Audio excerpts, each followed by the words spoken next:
Hey there everyone. Today I'm going to be reacting to a video made by Patience regarding the Jordan Peterson Piers Morgan interview where Jordan Peterson started crying live on air and the reaction that followed after that. I'm going to listen to her points. I'm going to add my own thoughts and opinions during it and then expand upon how society is full of hypocrites. Let's get into it. Hello, welcome back to my channel. Today's topic is Jordan Peterson's interview with Piers Morgan. So recently Jordan Peterson had an interview with Piers Morgan and this is what happened. Quickly, the film director Olivia Wilde has a new movie out, which she says is based on you, this insane man, this pseudo-intellectual hero to the incel community. Incel being these weirdo loner men who are despicable in many ways. Is that you? Are you the intellectual hero to these people? Sure. Why not? People have been after me for a long time because I've been speaking to disaffected young men. What a terrible thing to do that is.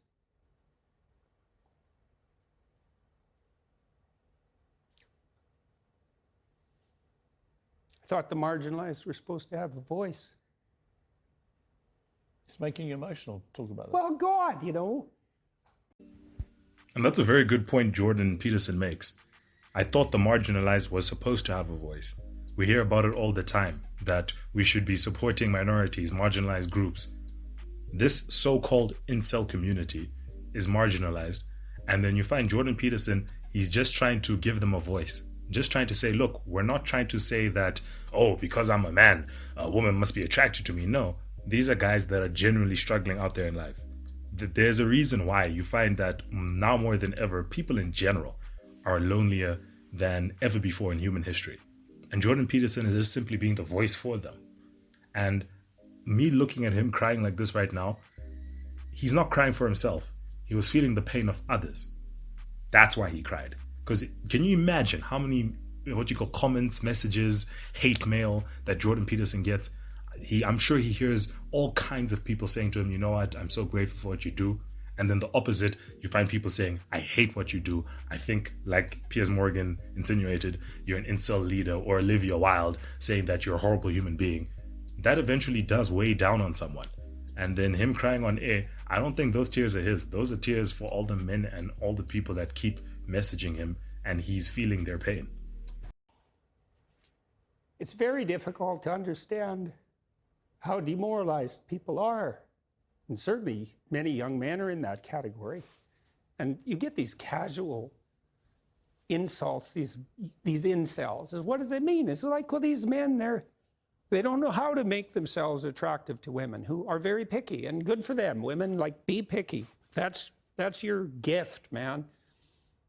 Demand high standards from your men. Fair enough. But all these men who are alienated, it's like they're lonesome and they don't know what to do. So since then, social media has taken it upon themselves to mock and to tease Jordan Peterson for the fact that he cried during this interview. And I feel like this just emphasizes the hypocrisy that exists within our society. People will mock and tease Jordan Peterson for crying, and I'll share with you some of the comments that people said on Twitter.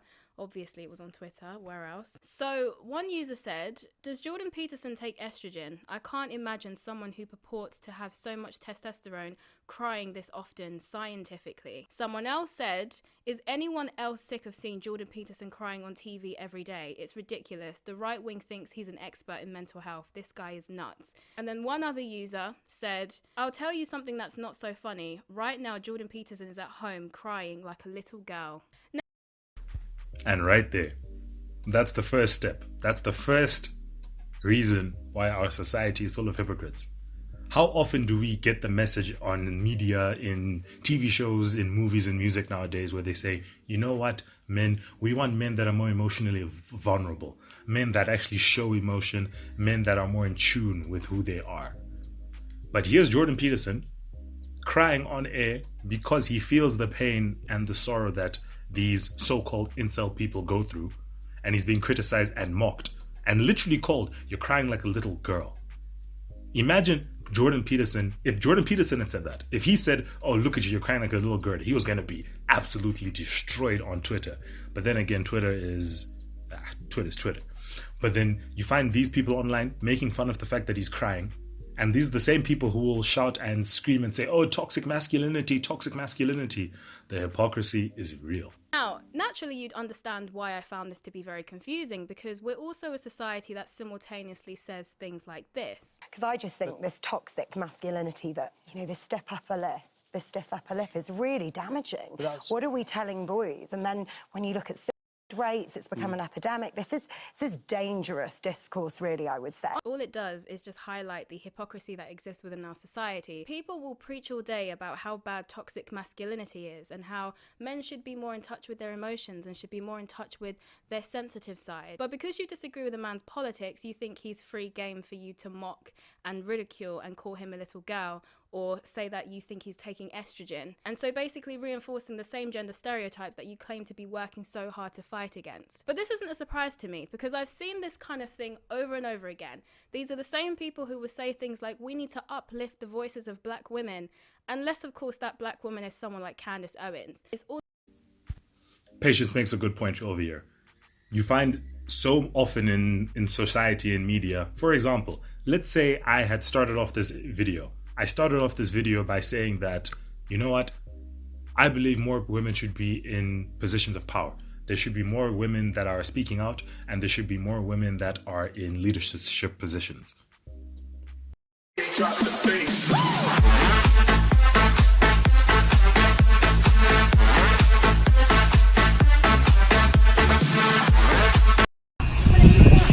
Y'all gon' make me lose my mind. Up in here, up.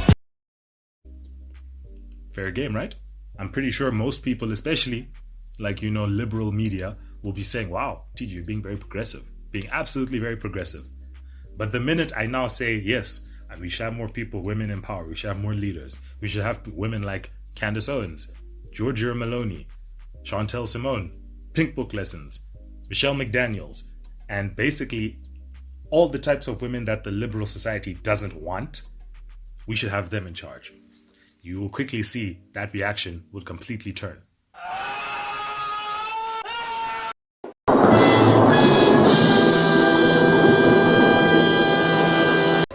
Oh, hell no! Why? It's the only reason. It's because as long as you don't support their ideology, they won't uplift you. But like what you call Patience said before, we're so quick to uplift and clap and be like, oh yes, representation, oh yes, women in power, yes. But if they're the women that you don't want in power, like Candace Owens, the women you don't want in power, like Giorgia Meloni, the women you don't want in power, that's when it now becomes a problem. And to me, that's hypocrisy. At least just be honest about it. Be honest about it. Say that, look, we want you to be in power as long as you adhere to what we believe in. At least then I can look at you and be like, okay, at least you're being honest.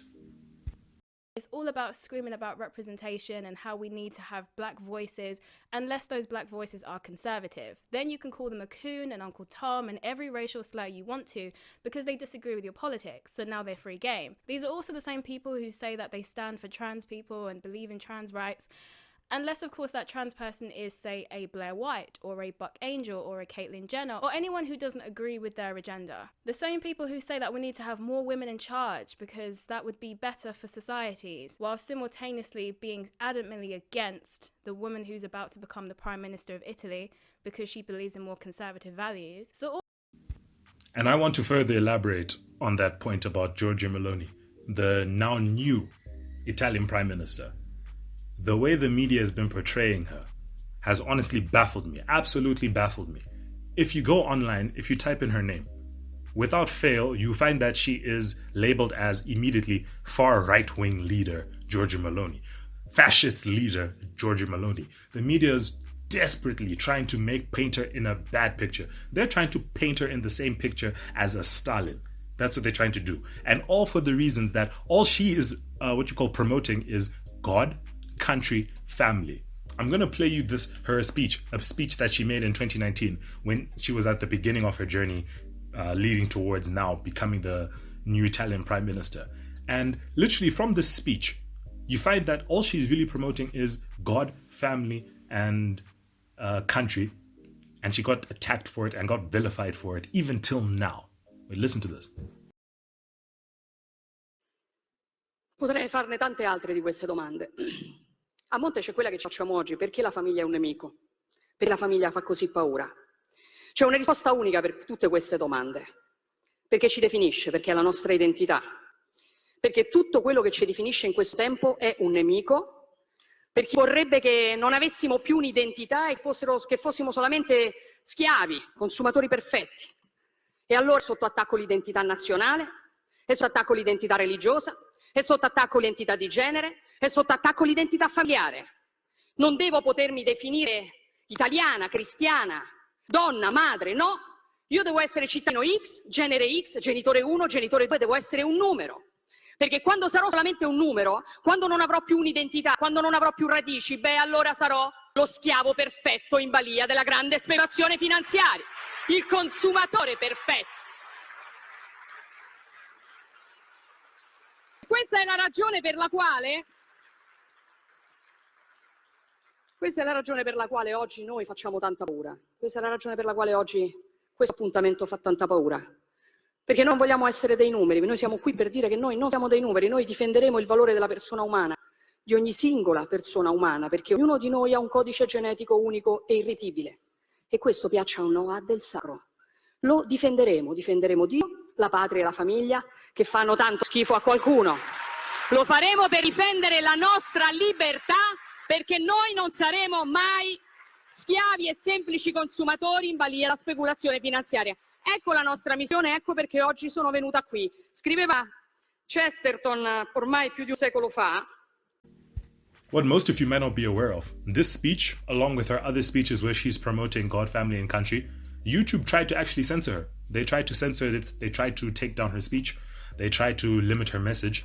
And in my previous video where I was talking about last year, where Donald Trump got deplatformed from basically all social media accounts on the internet, that's what they're trying to do to Giorgia Meloni. But aren't we the same society that says we should be uplifting women? So it's basically, we're only uplifting women that agree with what we agree with. But if they do what you do, you're bad. That's nonsense. That's utter BS.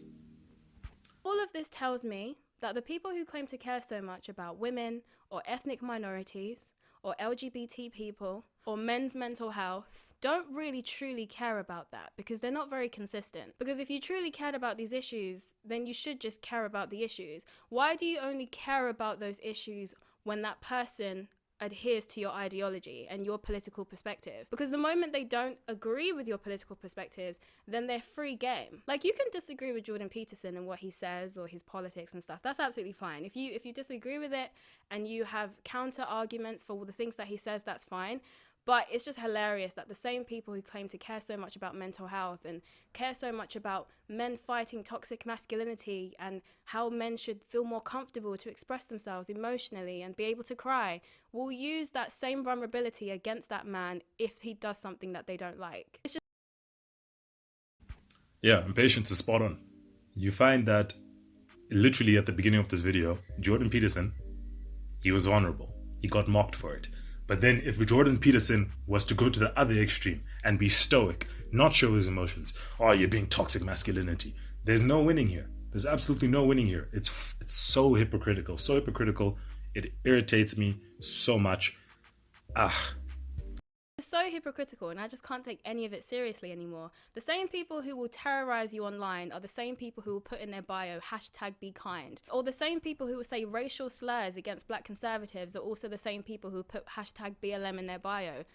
It's funny. It's funny. But yeah, this was basically all I wanted to say. I'm just tired of people being full of shit. How have you gotten to the point where it's controversial for me to say, you know what, I believe the family is the most important thing. I believe family is good. I believe God, country, and family, that should be the foundation of our lives. We've gotten to that stage. It's gotten to the stage where even obesity, saying someone is fat, that's offensive. We've gotten to the point where we're trying to promote obesity. We've gotten to the point where we want nothing to be grounded in reality. It should be all grounded in feelings. And what should really honestly scare us, the fact that they wanted to deplatform Giorgia Meloni.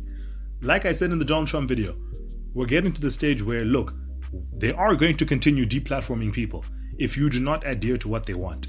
And if they did that to Donald Trump, who was the former president of the United States, everyone is fair game. Everyone. It doesn't matter whether you're white, black, Indian, Asian, doesn't matter. If they can do that to the former president of the United States, this Giorgia Meloni, Italian prime minister, all these other YouTubers, like for example, what's his name, that Andrew Tate guy that got recently taken down. The minute you go against what they want, you can't be deplatformed. So Jordan Peterson and people like him that go against what the narrative is, I wouldn't be shocked in the future we're hearing that these people are being deplatformed because they're spreading hateful messaging. That will be the excuse or whatever it is. Crazy times you live in.